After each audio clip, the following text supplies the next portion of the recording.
Assalamu alaikum, it's Faisal here, and welcome to the next phase and the next day in the Know Your Purpose program. So, what we're going to go over today is the power of patterns. So, here's what we're going to cover. We're going to do a really quick recap and then an overview of what's to come in this phase, which is longer than the previous stages. We're going to talk about finding your one direction. Then we're going to talk about how to recognize patterns or recognizing patterns, and then connecting the dots. Okay, so with that in mind, let's move to a quick recap. So first of all, welcome to this stage. I hope you're enjoying it so far and you've learned a lot. So this is where, inshallah, all the magic happens. Everything kind of comes together. So by now, you've gotten to a stage where things are starting to point in the right direction loosely. So you get the general idea of our purpose, just as humans, and then you've also got a lot of data about yourself. You know yourself like never before. So now's the exciting part. This is where we personalize it all. We figure out what your personal mission is. So what could your work be that you can dedicate your life towards, that can pay your bills, and that you're just on fire and alive and all these things. So we'll be doing a lot of mini exercises, and so the next few sessions will be a lot more interactive. So this is where you're going to have to really think about some of this stuff for yourself and really dive deep. So this stage is actually split into two, right? So the first is all centered around you understanding the direction you want to go in. So what does that actually look like based on all the data we've gathered, right? So all of this stuff should be pointing you towards a general route. So we're going to pinpoint that a little bit more deeply. And then the second part of it, once we've got some clarity on your overall mission and how you can monetize it and all these things, we'll actually then start looking at what are the obstacles or things that would prevent you from getting you to where you need to go. So, as I mentioned, this is where all the hard work you've done up to now will start to come together, inshallah. So, I would say that stay patient. Don't worry if it doesn't come straight away. And you may also be unsure because obviously your reality as you're living it now is all you know. Now if you're now introducing new ideas, new concepts, and a new reality, it's going to take some time to get used to. Oh, what about this? I'm not sure, because we all prefer our comfort zone. We all prefer the safety of what's normal, right? So, but what I'd just say is that stay patient, follow the process, and embrace the change because this is part of the transformation. If you haven't completed the previous worksheets, my suggestion would be that you go back and you do it before you move on. Otherwise, the problem is that you won't really make the most out of the exercises because they're designed to build on top of what you've already done, right? And the assumption with me going through the next few sessions is that you've done some of the deep work and you don't have to dig too deep then because you've already started the process of digging. So that's my suggestion. So let's have a quick recap. So we've done this first stage, know your purpose and beginning with the end in mind. Then we've just completed this stage, know your potential. So this is where we went into the spark lit framework and we understood the different aspects of ourselves. And so now we're going to be moving on to this stage, know your path, understanding your mission and being more deliberate about what you do. And then obviously the next stage is going to be the know your process stuff. So just a reminder and the recap, this is what we're trying to do. We're trying to take you from the current situation, which is where you're lost, lethargic, you're feeling that life lacks meaning. And we're trying to take you to this desired situation where you're the purposeful pioneer, living a God-centered life filled with energy, enthusiasm and impact through getting clarity on your purpose, your passion and your path in life. We're also trying to transform you in a big way. So who you are now and to who you need to become to achieve your mission and realize your full potential. So that's also a transformation that's kind of happening as we go through this. So we went through obviously the first framework, which is the framework all centered around what is our overall purpose as humans. So we went through all these 6 sort of sub-purposes, which all lead into our overall purpose, which is to be essentially our divine duty, to establish order, to implement the created system on earth. So essentially our purpose is to be Allah's Khalifa on this earth, which means that you worship your Lord, you fulfill your God-given mission, and you benefit and serve His creation so that you maximize your infinite potential. Because the reason why is because this is actually what God truly, truly loves. And obviously we went through those six sub purposes, all then lead to you achieving your potential. And in particular, this stage or this phase, we're going to be looking at this sixth aspect in particular, the service aspect of it. So what is your chosen service? So we know generally we need to do all these things, and and we can understand our what we might have learned within Islam and within what we've been taught so far, and how all these aspects kind of fit into it. But this stage will go really, really deep into the service element, because it's the key to unlocking all this potential within you. Remember we talked about Malcolm X? It was his service that actually unlocked him. So then we also went through, in this stage just gone, is the spark lit framework, which is to essentially designed to spot to light your spark with the one that you have within you, and to really get to know yourself deeply. Because when you understand yourself, essentially these acts as different clues in different areas. Allah's given you all these different gifts, which all point towards what you should be doing. What is your God-given purpose? So that's where we are, and now going to finding your one direction. So first of all, that's not the type of one direction we're talking about.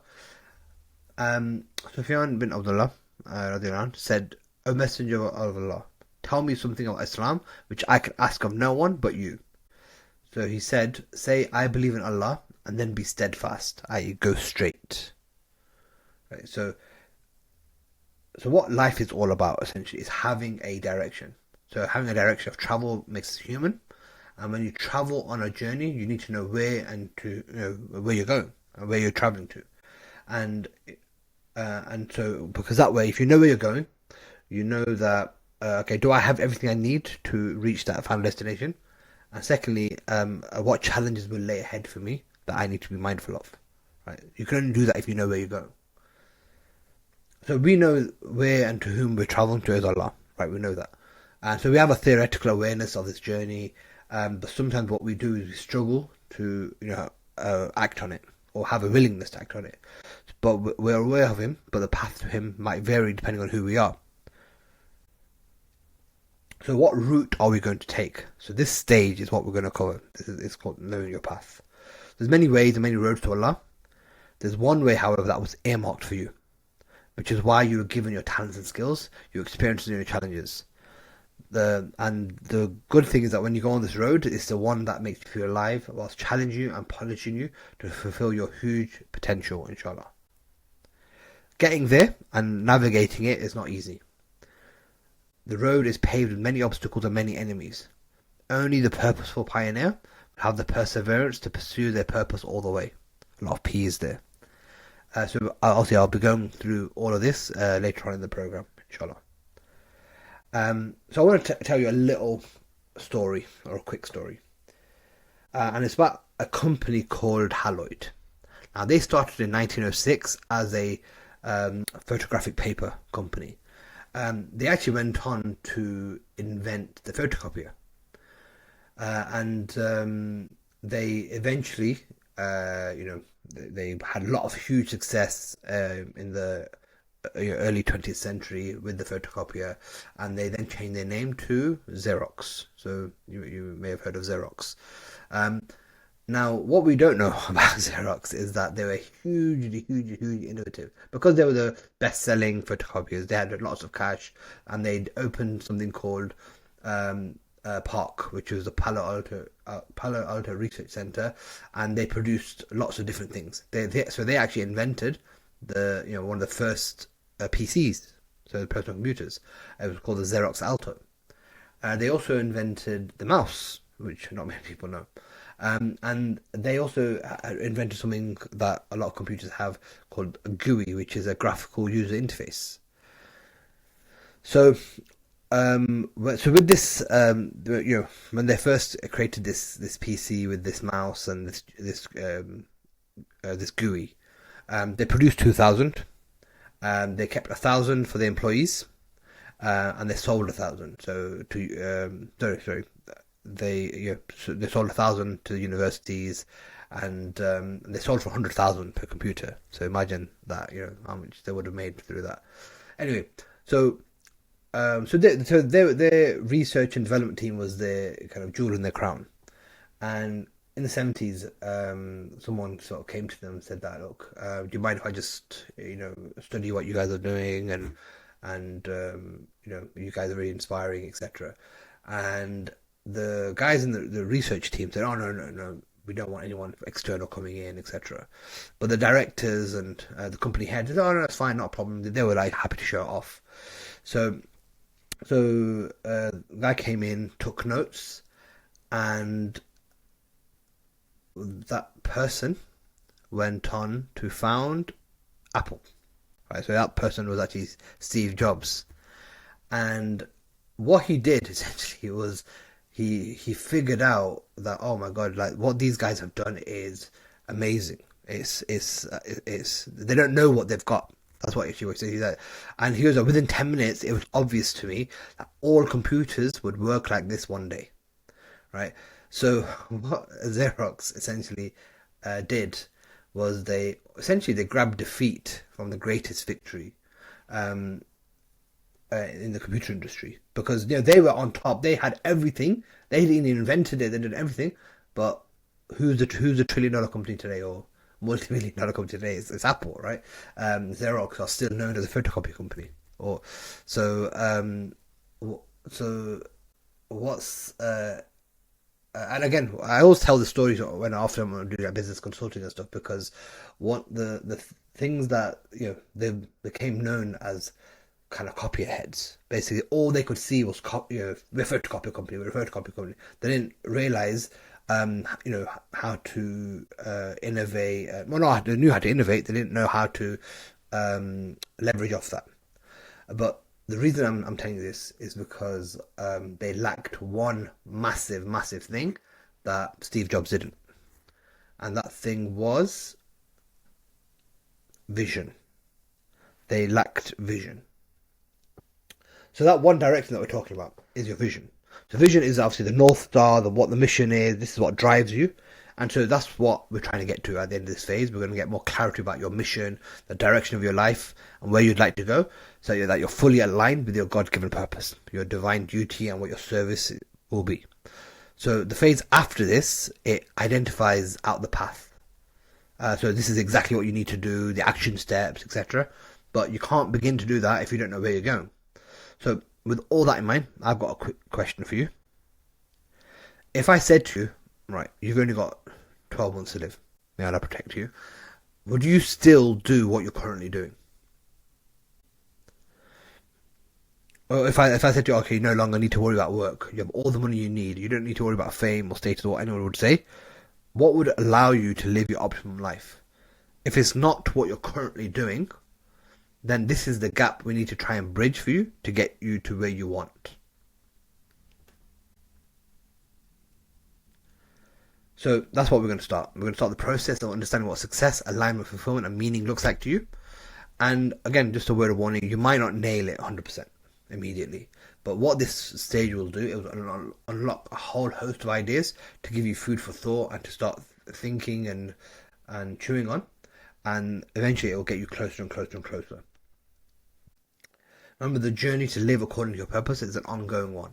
It will not automatically happen once you've completed this program. What this program will identify for you is what you're looking for and how to get there, but it's a lifelong journey. I would say, even like myself, I've been on this journey now for maybe 10 years, and I feel like I'm still on the journey, because it's not all well and good finding your purpose, but then it's about living on your purpose, and are you able to live on it every day? But just a reminder to begin with the end in mind. Everything we're doing is for God's pleasure and for our ultimate objective to attain Jannah. So this is not necessarily, I want to follow my passion, I want to do what I love. It's not about that. Remember, the objective is to for Allah's pleasure and for us to attain Jannah. And also, the thing to bear in mind is that it's not just about the fulfillment of your vision. It's about enjoying the pursuit of it. Every step in the direction of your, in terms of your God-given purpose, or is something that's going to gain you reward, inshallah. And but it's the pursuit that will develop you and fulfill your potential and all these things, even if you never actually achieve it in the end. So look at some of the prophets who only had a few followers, Hazrat Nuh alayhi salam, for example. Obviously his greatness will never be reduced just because he never really got to see the fruits of the labor. Allah is the one who will reward you in the end. But what makes people you great is the clarity of your vision, consistent discipline, and the undying pursuit of an ideal, not fame, riches, and self-satisfaction. So we want self-actualization, not self-satisfaction. This is just, again, a reminder. Say, indeed, my prayer, my rites of sacrifice, my living, and my dying are for God, Lord of the worlds. So again, this is a bit of a reminder that this is should guide everything that we do. Okay, so with that in mind, let's go into the next stage, recognizing patterns. So, there's sometimes I do think to myself, when you reflect back on your life, and certain things are quite random. And one thing that's definitely very random for me is me getting a job in data analysis. How did that happen? Why did that happen? Right? So, I think, why did I even accept it? Because if you look at where it is in terms of my timeline, I've never done it before. Had to learn it from scratch. I just come out of law school. I spent quite a lot on law school, and then obviously I'm going to look for like legal type of jobs. But it wasn't those though it was linked to my future aspirations, or if I do this it's going to get me a no, it wasn't. Um, it was and I was dealing with huge NHS like data sets, like sometimes it was like 500,000 rows on an Excel sheet. It was that kind of data, and it was using advanced Excel techniques and formulas, pivot tables, things like that. And then the idea is that you then tell the story of what the data is telling you to the bosses and the heads in a summarized, concise way, and you make recommendations accordingly. So you say, okay, well, this data is telling us that there's savings to be made at this hospital trust, and this, and what we can do is we can swap this out and do this, and our revenue year on year is X, Y, Z. It's all this stuff, right? Anyway, but what I recognize now when I look back is that doing that role actually made me very, very good in terms of being able to connect dots, to see trends and patterns, and seeing how things piece together. And so, because when you look deeper, you realize there's a pattern in everything. So what is a pattern? So it's just a sequence of repeated or connected things. And it's synonymous with order, systems, methods. Essentially, they just patterns repeating. The season of the year is just a pattern. The water cycle is just a pattern. Every system or cycle has a pattern. Remember, we covered Allah's systems when we did the temperaments. So there's patterns in everything. So even history. History is very boring if you see it as facts and figures of people and events in the past. Or you just have to remember, if you think things are random. When you go deeper and you recognize how certain things can trigger other events, you can essentially extrapolate that over time, and you can start connecting dots. The more data that we have, the better and more reliable the algorithm. So this is that basic logic and maths. Data alone is not useful. Now, what can you do with raw data? But it's the connected data that tells you the story, the information that you need to make decisions. And our life is nothing but decisions. So our brains are actually amazing at storing information, and until a later time. And then when we learn something new, we can then link it with something. So patterns are fascinating, and they're powerful. You can use them to encode and decode how things work. And you can use this at a micro level, i.e. your own personal patterns, belief systems, values and behaviors, or to deduce meaning at a more macro level. For example, to understand how someone has been successful, to follow their patterns. So even when you look at the whole roadmap to the second golden age, we looked at the Sahaba. How did they, what was the transformation that they went through? That's a pattern. The entire Sunnah that we follow is, it's the Prophet Prophet's pattern, essentially. So when you understand patterns, you understand relationships, people better, and everyone, I think, operates in a way. The reason for mentioning this is because what you're going to be coming across. First of all, we've already gathered a lot of data, and the next stage is going to extract more data from you. And now we need to be able to understand and link these things together as patterns. So we have to be looking for it as opposed to, oh yeah, well that's just a coincidence. Remember what we said about in Hebrew, coincidence doesn't exist. So I just wanted, this is like a 1 minute video, I just want you to watch. 3 skills you want to give your kids, and you want these 3 skills if you want to succeed for the rest of your life. First is you have to be able to recognize patterns. It won't matter what the jobs are, won't matter what the business is. If you can recognize patterns, you have an edge. Things look like chaos until you recognize there's a pattern to things. If you can recognize patterns, you can change your life, because once you recognize patterns, you get the second skill. You learn to use patterns. Getting yourself to do the things you don't want to do. It's called discipline, but discipline's a heavy word. What it really is just creating a new pattern. Once it's a habit, it doesn't take discipline. It's easy. If you understand the patterns and recognize them and you can use them, you have a real power. The third skill is to be able to create patterns. You want to recognize them, use them, and create them. The most successful entertainers, the most successful business people, the most successful musicians, they create new patterns. They build on what they learn from others. That's what you're doing in this business. Okay, so you get the point there. So we talked about patterns, and then how do you now connect the dots? So this is one of my favorite quotes. Learn how to see, realize that everything connects to everything else. I think there's a bit before where he says that learn the art of science, learn the science of art, learn how to see. Basically, he's like the archetype when people talk about polymaths. So yeah, that's a really interesting quote. So connecting the dots. So in order for us to learn something, we have to be able to connect the dots. So we must associate new information with our past experiences and previous knowledge in our brains. That's also one of the reasons for the worksheets. So you practice. So the reason you might think, oh, God, why do I have to do this worksheet? It's because I'm forcing you to almost like tap into this resource that you've not needed to think about for a while. And by the way I've put the questions together, it prompts you, and it's just knocking on that door. And the more questions, the more times that question is asked, then the more it can come out and be extracted.